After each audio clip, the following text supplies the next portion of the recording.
Sir producer நீங்கள் 2:40 ரெடியாக நிற்கிறீங்க, 3 o'clock செட்டு பாஸ் ஆகும்னு சொல்லிட்டீங்க. அப்போ நான் ரெடியாக வர மாட்டோம். I am ready sir.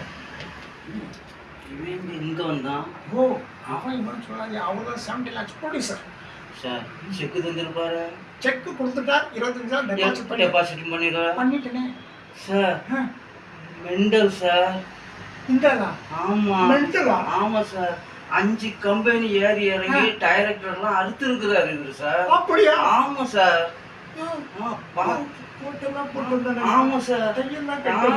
ஆமா சார். மெண்டல். கண்ணாடி வேற ஆமா சார். ஆமா சார். நிஜமா நிறைய கம்பெனில இதுதான் வேலை அவருக்கு. ஆமா சார். கொஞ்சம் ஐயா, செக்கு 3 மணி நேரம் பாஸ் ஆகும். நீங்க பேங்க் கார்டை போயிட்டீங்கன்னா நான் வண்டியில உடனே வந்துடுறியா? கண்டிப்பா வந்துருங்க. வந்துடுறியா? வரேன், காப்பாத்துறடா, கழுத்து அறுத்துருப்பான்னு சொல்லிடா. நல்ல நேரம் வந்துட்டு சார்.